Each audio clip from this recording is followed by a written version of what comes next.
Alright, what is up y'all? We are here today for Season 2, Week 1, Team Builder for the PCL. We go against MattOshea and his Montreal Milotics. Now, Matt is an excellent team builder and battler, a fantastic content creator, and the only person I know on YouTube that can measure his subscribers in fucking volume, so that's fun. If you haven't checked out Matt, definitely check him out. His link will be down below, as well as the other coaches of the PCL. Now, Matt's team, you can see it on the screen, it's disgusting. He's got Coco Lucha, he's got Victini, Manaphy, Mega Altaria, and in case the speed of Hawlucha at +2 wasn't enough, he's also got that Alolan Raichu on the electric terrain, so that's frankly disgusting. He's also got the defensive monster in Skarmory, and some other annoying things that you can obviously see on your screen. Now that leads me to my next point of things on the screen. If you're wondering about this beautiful, beautiful Showdown Team Builder background, go ahead and ping JB Westside on Discord and ask him. Go ahead and go on down to that PCL general chat. Go ahead and ping that man and just ask away. You know, even if you've seen somebody else already ask, just ask away. Just do it. Just once, maybe twice, but just definitely once. But yeah, so let's go ahead and get to, I want to do this in 3 parts, right? We'll go into what I think he's going to bring, we'll go over what I'm going to bring, and then we'll go over what we have learned and different things over the course of mocking and testing and whatnot. So what I think he's going to bring, I know for sure skis, I have in my notes here 4 mons that I think are way too good versus me to not bring. I chose a very stupid way to say that, but Tapu Koko, base 130 speed, ridiculous terrain boosted electric attacks. That thing is a monster. Hawlucha, obviously pairs very well with that type of Koko. I know those two are for sure coming because they just destroy me. Like, because that Hawlucha is there, I have to prep a certain way around having something to be able to live +2 acrobatics or a high jump kick, or I just lose. Straight up, I will just lose. And that is not fun. Then, he also has a Skarmory, which I believe is going to be completely necessary because I have a Kartana as well as a Mega Beedrill, so I'm 100% sure Skarmory is coming. That boy is a threat, and it can set spikes and hazards and whatnot. He can sit there in front of Kartana all day and just set up spikes and then whirlwind me out if I try to SD. It's disgusting. Then, last but not least, we have the Manaphy. That thing is an absolute monster. It's also his Z captain, one of his Z captains. So, something like Z Rain Dance Manaphy, always going to be a threat. Even if he doesn't want to, you know, go for the Z Rain Dance, a big ol' heavy-hitting Z attack against one of my walls is going to just blow that thing away. So, like, if I wanted to be cheeky and switch in my Lantern on his man, if you try to get some, you know, some electricity chip going on, he could just go for Z, Energy Ball, and blow me the fuck away.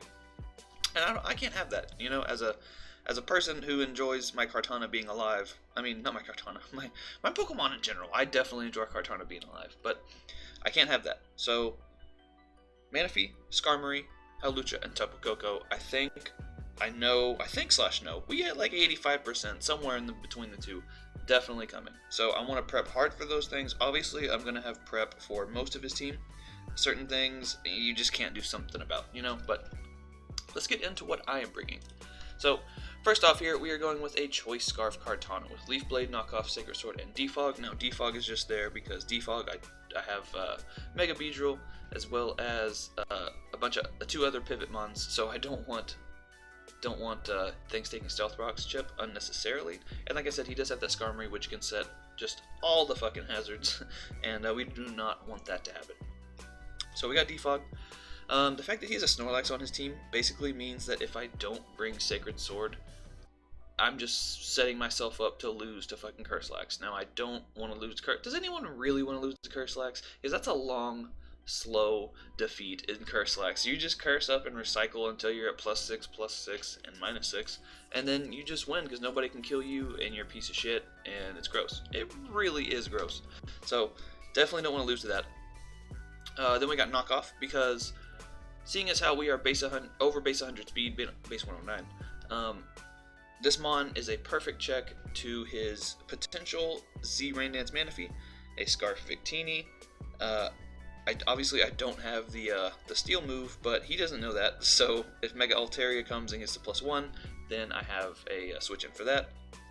It also outspeeds everything on his team, barring the terrain boosted Raichu Alola and the unburden boosted Hawlucha. So this thing, there's a pretty decent chance I can just lock myself into Leaf Blade like late game if we get some chip and some hazards up, and I can just click buttons, and that's the best thing to do with Kartana, just click those fucking buttons, man. But yeah, Naka's just there to be able to hit the Victini super effectively. He can't run a Z move on it. If he runs Colbur, good on him, but I gotta be able to stop that Scarf Victini. Leaf Blade, just stab, probably the most spammable move I have on this guy, and once Skarmory is gone, I can kind of just click it over and over and over again, and it'll be all fine and dandy. So, I don't want to spend too long on each of these mons, because I know it's it always ends up being a 15-minute video when I set out for like an 8-minute video, so let's just move on. Next, we have Mega Beedrill with Tailwind, Poison Jab, U-Turn, and Knockoff. Now, Mega Beedrill is an absolute monster. Even versus his team with a Skarmory, it still just does so much work, man. So, U-Turn is just gonna, I'm gonna go out of order and it's gonna annoy the shit out of me, but let's do it anyways. U-Turn is just gonna be for momentum. U-Turn is probably the most useful move on Mega Beedrill. That adaptability boosted U-Turn is fucking ridiculous. I said this in my DA, but Mega Beedrill is so strong. You don't get momentum from Mega Beedrill. U-Turn just kills the opponent's mon, and then you switch something out, and then your opponent gets a switch advantage, but you get a kill. So like, is it really that bad? But in all seriousness, Mega Beedrill is a huge threat. Now, looking at this Mega Beedrill set and looking at a Skarmory, it's not going to do so great. But I'm pretty sure it's going to be Rocky Helmet Skarm. That's what I saw a few times in mocks and whatnot, so I definitely want to make sure that I can knock that guy off and try to keep rocks off the field, so that way Mega Beedrill doesn't take too much chip damage. He doesn't have a whole lot of priority on his team. Really, his only priority is like a random quick attack on something, or Fake Out Persian? Sucker Punch Nidoqueen as well. But that's neither here nor there. So I don't want this to get whittled down for no reason, basically. So we want to keep those off the field.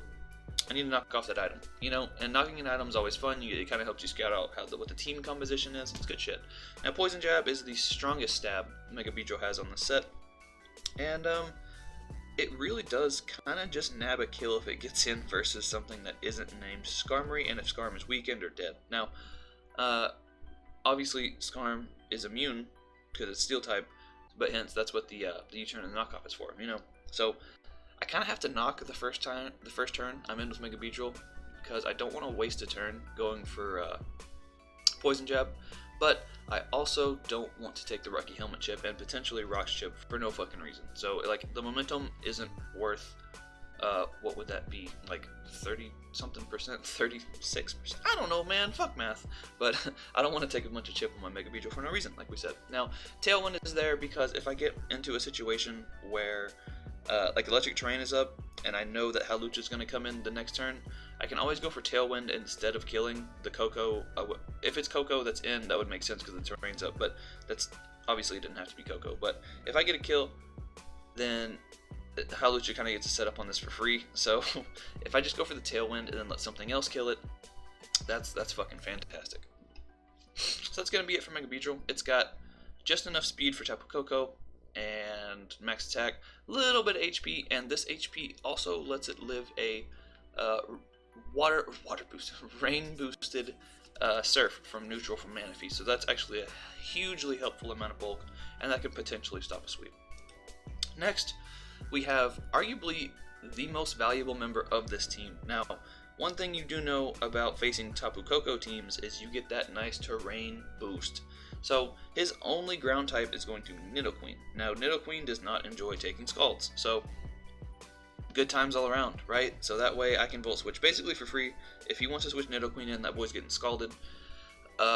Lantern has really, really high HP, and I am pretty close to Fizz Def, and I actually have speed for that Skarmory, so he can't roost on me, basically. So this guy's here to just get momentum. It's here to eat those hits. It's here to take those electric Tapu Koko hits, and it's just a bulky son of a bitch, man. It's also super, super Fizz Def for that Victini, although V-Create still does a fuckload. He can't Bolt Strike me. U-Turn still does a little chunk, but Lantern's here, and with the Normalium Z. So week 1, we're bringing our Tier 5 Zmon, so shoutouts to fucking me. But Heal Bell with the Normalium Z, that does restore your HP all the way, as well as obviously do regular Heal Bell stuff. So that's cool. Lantern having the leftovers recovery is nice, but the way Lantern walls this man's whole team, I really would like to be able to get back to full in one turn rather than have to sit there and, just get that 6% every turn. So, Motel 6, the Lantern, should put in just a huge amount of work versus this guy, because his 2 electric types don't want to deal with it. His ground type doesn't want to deal with it, and it's not the strongest thing ever, like 76, but it's so damn good and fat. Like, I can just kind of stay in on everything and just click buttons and then heal up and then click more buttons. And like we said, man, I love clicking buttons. Now, next we have Froppy the Greninja, the Expert Belt Protein Greninja with HP Electric, Water Shuriken, Ice Beam, and Hydro Pump. Now, I'm going to preface this by saying I've never hit a Hydro Pump in my life, but if you go into it with the expectation of never hitting a Hydro Pump in your life, you can't be disappointed when you miss. So we got Hydro there because it's really good early game. Something you can just click when you're pretty sure your opponent's going to switch and do a shitload of damage. Then we also have Ice Beam. Ice Beam is super helpful for not wanting to miss a Hydro Pump on stuff like Nidoqueen. It also hits Gourgeist. It also hits Altaria. It's just a good, really spammable move. It's Hawlucha as well, which is clean. And Water Shuriken is going to be pretty fucking necessary because, so let's say Hawlucha's in versus my counter for it, which is going to be that Uxie over there, right? Uxie does not take 2+2 acrobatics. It just fucking doesn't. And Psychic also does not kill Hawlucha from Uxie. So Psychic does roughly 60 to 70% depending on his investment and whatnot. So he's going to take, spoiler alert, it's Rocky Helmet. So he's going to take Rocky Helmet chip, he's going to take 60 to 70 from said Psychic, that's the word. I completely lost my whole train of thought. And that basically means that there's a super fucking fast thing in front of me, and I need to have priority to be able to kill it. So as fast as Greninja is, I still gotta run the Water Shuriken, and I think after all that chip, even if I get 2 hits, it should still kill. Greninja isn't the strongest thing, but it's still pretty fucking strong, man. Now, last but not least, Hidden Power Electric. Hidden Power Electric is looking clean as fuck versus this team. As we know, Tapu Koko is going to be terrain boosting our Hidden Power Electrics, and something like Manaphy takes huge advantage of non-HP Electric Greninja. Anytime I want to click Pump, he can just kind of go into Manaphy and sit there and then Tail Glow and then like Z-Rain Dance and then just proceed to body my entire team, or at least get a kill and force me to revenge him with Kartana, which having mons like Skarm in the back is just, it's always a mind game, plus Persian Alola eats surprisingly well. Like, even Sacred Sword doesn't do that much to Persian Alola with fur curtains. What the fuck is that? Fur coat. So, since it's protein, this is basically another water and electric type. This one just has Stab Ice Beam too. So, Froppy the Greninja, looking fast as fuck, has speed for Hawlucha.